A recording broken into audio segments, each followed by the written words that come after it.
Chers amis, chers frères et sœurs, laissez-moi vous souhaiter la bienvenue à ce beau rendez-vous de fin des 10 jours de prière. Remercier tous les lieux, toutes celles, tous ceux qui ont organisé ces temps en église, en Zoom, à la maison, qui ont pu se retrouver, se rencontrer de différentes manières pour partager ces temps de méditation, bref, mais surtout ces temps d'intercession, ces temps d'accueil dans la prière, ces temps d'écoute de l'autre, ces temps aussi de compassion, de tension, ces temps dans lesquels nous portons dans nos cœurs certains sujets personnels, certains sujets collectifs, certains sujets aussi de nos amis, de nos proches. C'est un plaisir et je tiens aussi à remercier tous mes collègues qui ont pris le temps d'enregistrer afin de vous les offrir. Un petit temps de méditation, d'ouverture afin de profiter seul, en petit groupe ou peut-être pour certains en église, de ce temps de méditation et de réflexion. Nous allons reparcourir ensemble très rapidement afin de nous arrêter sur une conclusion peut-être un tout petit peu plus longue sur les différentes étapes qui nous ont accompagnés pendant ces soirées, pendant ces journées de prière. Le premier thème qui nous a été offert, vous vous rappelez, c'est cette magnifique promesse, en réalité, du Christ à ses disciples, transmise par ses disciples à l'Église, à vous et à moi, de demeurer en lui et la réciproque, l'engagement de lui qui nous dit « je demeurerai en vous, comme je demeure dans le Père ». L'expression « demeurer » est magnifique, elle a la force d'une promesse. Rappelons-nous de l'époque, du contexte.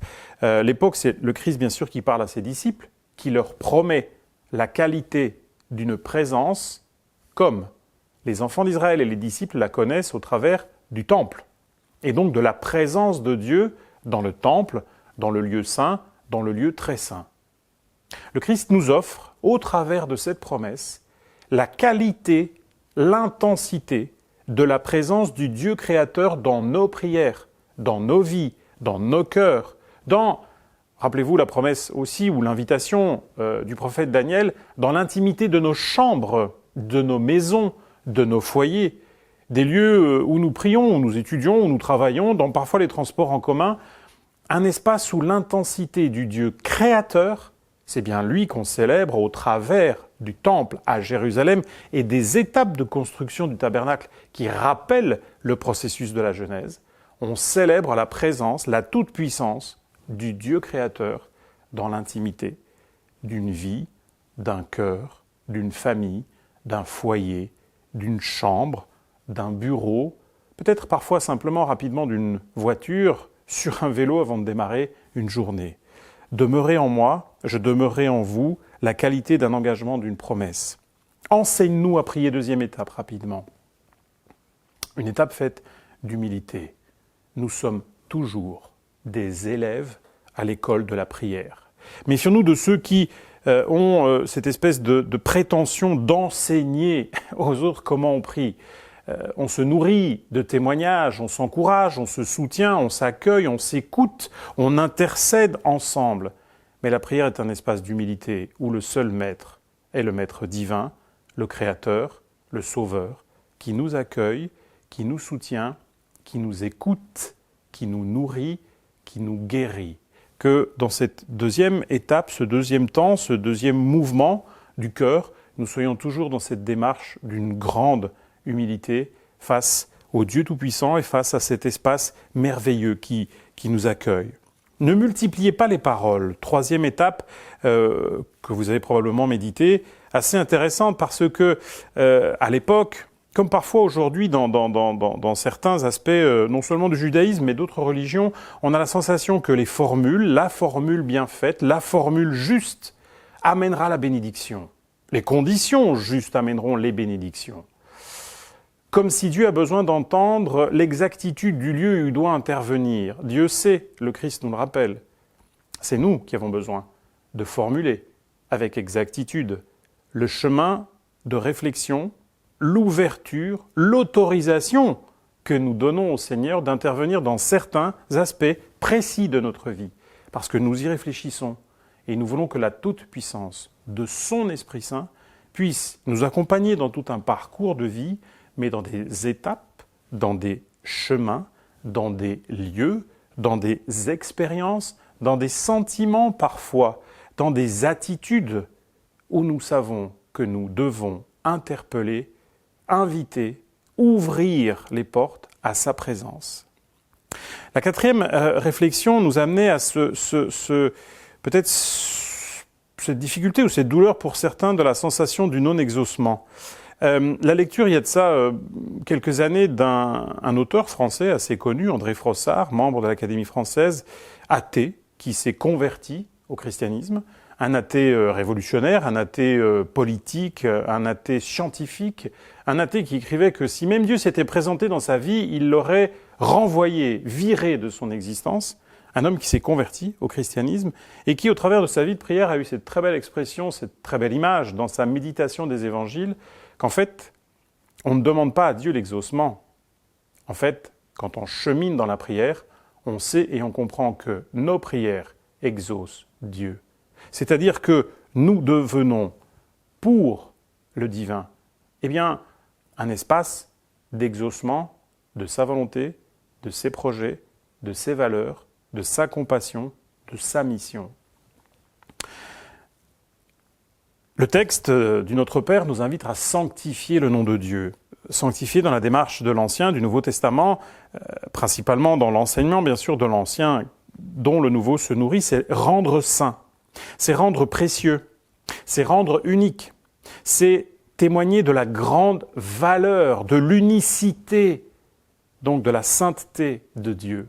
Est-ce que et là l'interrogation est très belle, est-ce que dans ma personne, dans mon comportement, eh bien, je témoigne de la personnalité de Dieu, je témoigne de son message, je témoigne de l'œuvre de son Fils, je témoigne de la préciosité, si je peux dire, de la valeur unique d'un espace de prière, d'un dialogue, d'une vie qui se tourne vers lui quotidiennement, qui se nourrit de sa présence, qui se corrige aussi parfois par sa présence dans un changement de comportement, d'attitude, de langage envers les autres. L'étape suivante, la 6e, parle de ce règne qui vient. J'aime beaucoup cette expression du royaume, elle est très présente, vous le savez, dans le Nouveau Testament, on n'y fait pas toujours attention. Malheureusement, très souvent, on est, nous, impressionnés, fatigués, découragés par un événement, des événements qui nous secouent, peut-être au travers des informations, et parfois c'est judicieux d'y être attentif et d'être vigilant. Cependant, vous connaissez ce vieux proverbe du Moyen-Orient qui dit « Un arbre qui tombe fait plus de bruit qu'une forêt qui pousse ». Et effectivement, peut-être que parfois on est, nous, dans cette dynamique du royaume, découragés, bloqués, arrêtés, sidérés par une nouvelle, un événement ou une série d'événements, et on ne voit pas l'ensemble des événements divins, des attitudes des uns et des autres, des engagements de l'Église, mais même des églises, des croyants, des chrétiens, pour que ce royaume s'établisse. Et de l'ambiance, de l'atmosphère, du climat que le Seigneur génère, afin que son royaume qui est proche puisse bientôt s'établir. Donc demandons-lui, au travers de la prière, son discernement et cette vue générale sur les événements. La 7e étape nous dit que ta volonté soit faite sur la terre comme au ciel. Elle nous invitait à nouveau à méditer ce verset, cette phrase, cette parole, cet engagement du Notre Père. Et interpeller le Seigneur pour que sa volonté soit faite, c'est soit s'en remettre peut-être au hasard et rester assis sur le bord de la route, ou alors comme bien les disciples, les prophètes, les femmes et les hommes de l'Écriture, s'engager humblement, simplement, avec qui on est, avec ses moyens, ses talents, son expérience, avec son parcours de vie parfois qui est totalement atypique et unique, pour soi-même être un instrument, un outil, un canal de cette volonté divine. Parce que, rappelez-vous que personne ne vit notre vie, personne n'a notre réseau de connaissances, personne n'a nos voisins, personne n'a vécu l'expérience de vie que nous avons vécue avec le Seigneur. Nous sommes uniques pour concrétiser, pour incarner, pour présenter aux autres, dans la prière bien évidemment aussi, et soutenus par une vie de prière et de dialogue et de rencontre avec le Seigneur, eh bien sa volonté dans combien d'espaces et d'autres vies. L'étape suivante nous parle d'une demande qui nous interpelle, mais d'une demande qui est collective. Rappelons-nous, le pain quotidien. Je ne demande pas simplement mon pain, je demande notre pain quotidien. Il y a donc déjà dans cette demande un geste de solidarité. Je ne m'enferme pas en me concentrant sur mes besoins, même s'il est légitime, judicieux de présenter ses attentes, son vécu, son parcours, ses besoins, ses tristesses peut-être parfois, son désespoir dans certains moments au Seigneur. Mais ici, la demande, elle est collective. Je m'inscris dans une solidarité. Même si je suis quelqu'un qui est dans le besoin, d'autres sont encore plus dans le besoin. Et probablement, cette requête, c'est aussi une demande, bien sûr, où je m'ouvre au surnaturel, au miraculeux, à l'intervention divine, qui est toujours là possible, récurrente, fréquente, étonnante, mais je m'engage aussi à cette collaboration, ce collectif dans lequel ce pain, je peux le concrétiser. Cette manne, je peux la concrétiser. Je peux, par solidarité, avec beaucoup d'initiatives, en être un petit maillon et aider dans le collectif. L'étape suivante, nous disait, vous vous en rappelez, on a eu le temps de le méditer cette semaine, et elle est très importante, c'est ce verrou du Notre Père lié au pardon. Je n'y reviendrai pas, j'en ai déjà parlé cette semaine, mais j'attire encore une fois votre attention sur le fait que le pardon que je demande, est lié au pardon que j'offre, à la sensibilité que j'ai à l'état de l'autre. Cette parabole, vous vous rappelez, celle de ce serviteur qui prie le roi pour remettre sa dette, incarne une personne à qui on a remis une dette et qui donc est en condition de remettre des dettes. J'ai reçu la grâce, est-ce que j'offre la grâce? Ellen White souvent insistera sur cette condition intérieure de l'homme intérieur, de l'être intérieur, de compassion pour l'autre, parce que je suis nourri de compassion et de grâce. Enfin, la dernière étape était cette réflexion commune aux grandes religions chrétiennes de traduction du Notre Père, où très souvent on a récité par cœur « Ne nous soumets pas à la tentation » comme si dans l'objectif du Seigneur, il y avait cette vision de nous forger, de forger notre caractère en se disant « Tiens, la vie d'une telle ou d'un tel est un peu tranquille, il est un peu passif, peut-être il s'éloigne un peu, quelques difficultés bien profondes qui vont le secouer, lui, ses proches, sa santé, sa stabilité économique, peut-être vont le ramener à moi ou vont susciter une forme de repentance. » C'est mal comprendre le texte, c'est mal le traduire, c'est vrai que les langues parfois sont anciennes. Vous vous rappelez que même le catholicisme a proposé d'autres traductions comme « laisser entrer en tentation ». C'est assez complexe. Mais j'aimerais prendre le parallèle d'un texte que vous connaissez, que vous avez certainement médité, lu, probablement qui est souligné dans vos Bibles, celui de Luc au chapitre 22 et au verset 31 et 32, où Jésus, dans ce moment d'authenticité, d'intimité avec Pierre, d'échange, de souci pour Pierre, qui devra continuer à vivre sa foi et à accompagner ses sœurs, ses frères. Après le départ du Christ, le Seigneur lui dira « Simon, Simon, Satan vous a réclamé pour vous cribler comme le froment. Mais j'ai prié pour toi, afin que ta foi ne défaille point. Et toi, quand tu seras revenu, affermis tes frères. » Le Christ ici rappelle, excusez-moi l'expression, les règles du jeu, c'est-à-dire les conditions de la chute. L'ennemi est là, les tentations sont là, elles sont en nous. Je peux très bien, dans une situation de pandémie comme nous l'avons connue, tomber malade, gravement malade. Est-ce que j'en veux à Dieu pour cela? Est-ce que je dois lui dire, Seigneur, mais voilà, isole-moi de tout virus, de toute maladie, de toute dégénération génétique, de toute guerre, que les autres soient frappés par la guerre, mais pas moi, pas mon pays, pas mon quartier, pas ma rue. Ou alors, plus exactement, effectivement, comme le Christ le décrit ici et comme il l'a vécu lui-même dans son ministère. Où, vous vous rappelez cette phrase, Jésus a été tenté comme nous en toutes choses.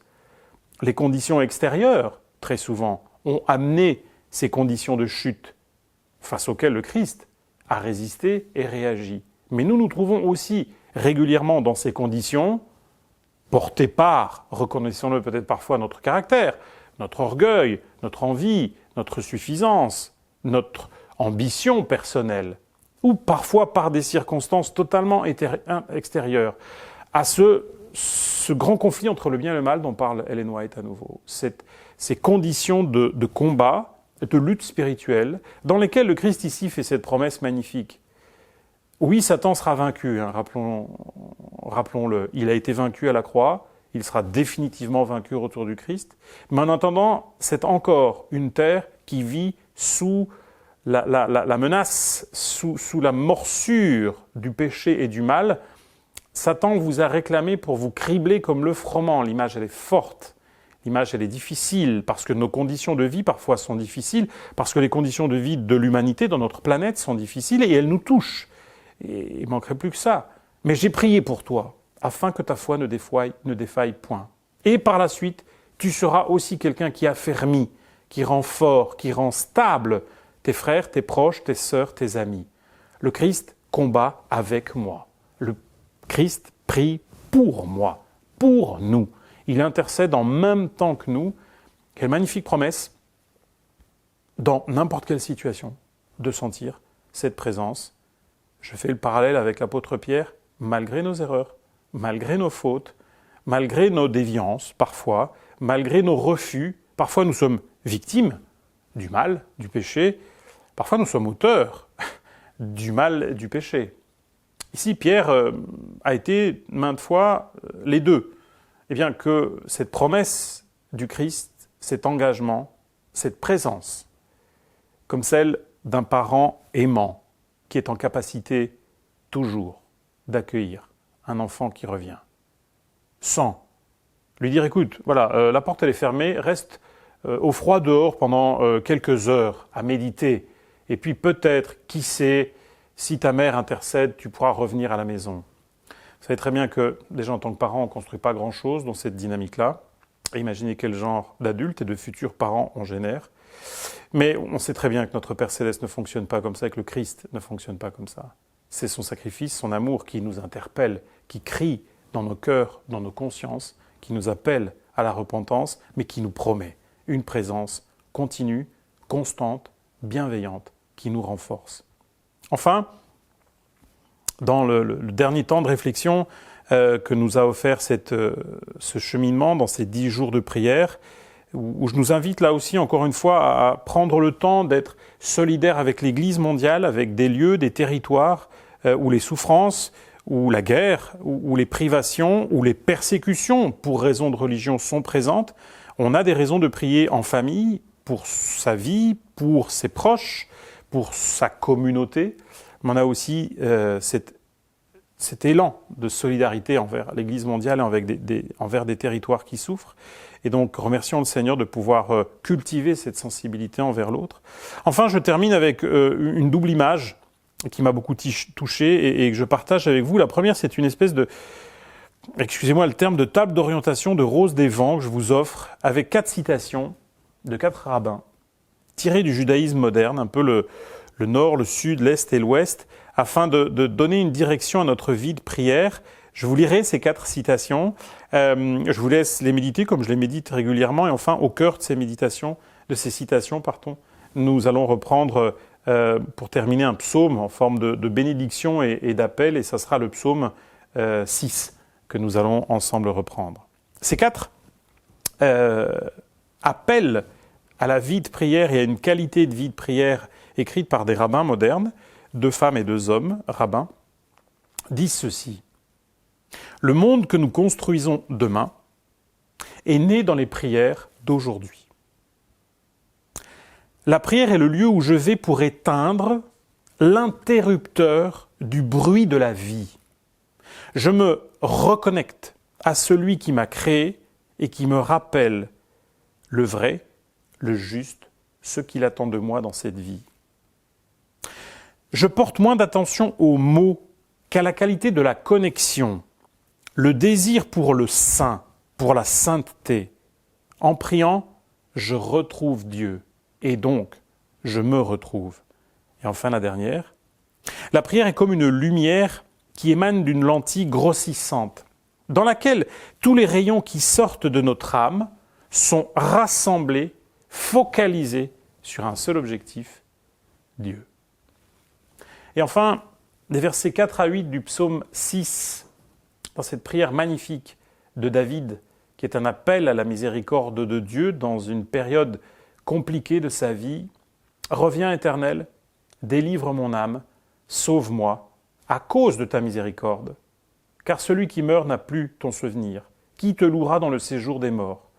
Je m'épuise à force de gémir. Chaque nuit, ma couche est baignée de mes larmes. Mon lit est arrosé de mes pleurs. J'ai le visage usé par le chagrin. Tous ceux qui me persécutent le font vieillir. Éloignez-vous de moi, vous tous qui faites le mal, car l'Éternel entend la voix de mes larmes. Je m'arrête sur la deuxième partie de ce verset 9 qui est magnifique et qui résonne au travers d'autres psaumes et d'autres paroles de David. L'Éternel entend la voix de nos larmes. Parce que nos larmes parlent, peut-être. En tout cas, elles disent beaucoup de choses. Elles ont une origine cachée en nous. Elles témoignent d'une sensibilité, d'un émoi, d'une émotion profonde, parfois imperceptible, parfois inaudible, parce que nous ne trouvons pas les mots pour pouvoir prononcer appeler certains des événements que nous traversons. Mais les larmes sont là, et elles parlent. David dit, ce Dieu que j'aime, ce Dieu que je sers, ce Dieu qui m'appelle à le suivre, l'Éternel, entend la voix de mes larmes. Que nous puissions, au creux de nos prières, laisser résonner la voix de nos larmes et la partager. En famille, en couple, avec des proches, avec des amis, pour ceux qui fêtent et célèbrent, pour ceux qui souffrent et qui pleurent. Que le Seigneur puisse toutes et tous nous accompagner. C'est ma prière. Amen.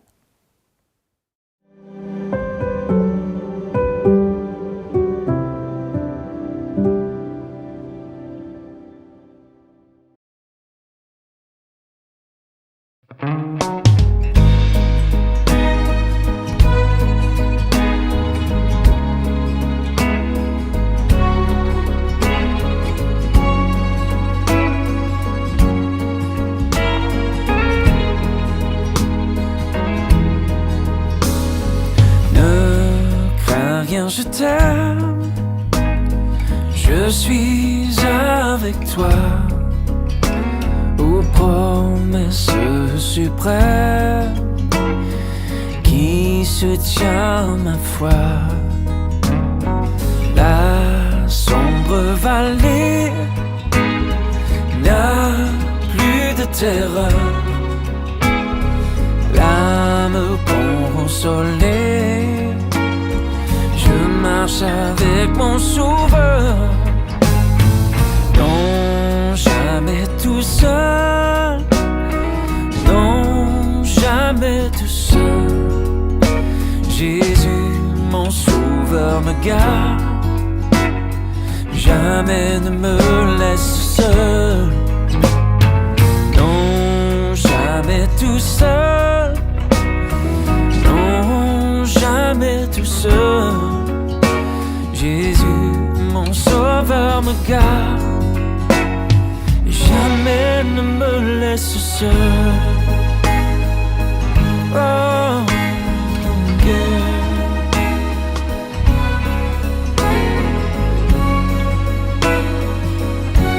Oh, oh, oh, oh.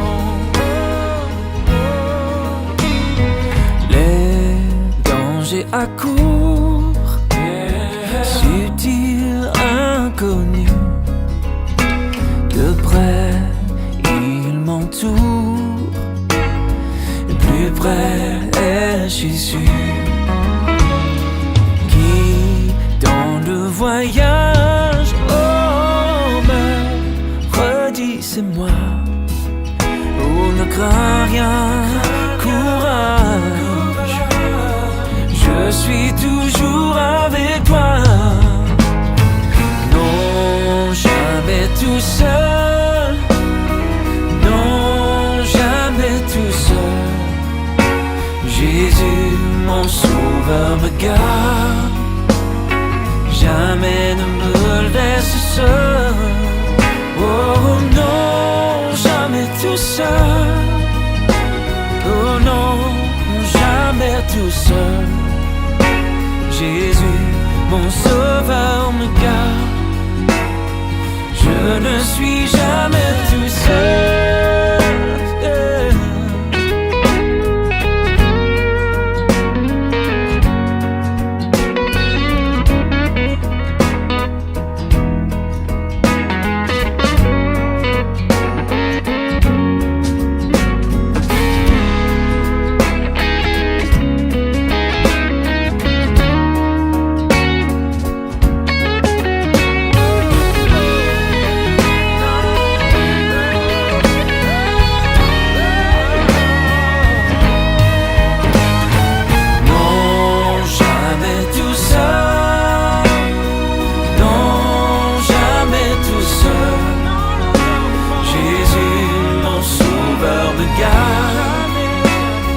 Jamais ne me laisse seul. Oh non, jamais tout seul. Oh non, jamais tout seul. Jésus, mon sauveur me garde. Jamais ne me laisse seul. Oh, oh, oh.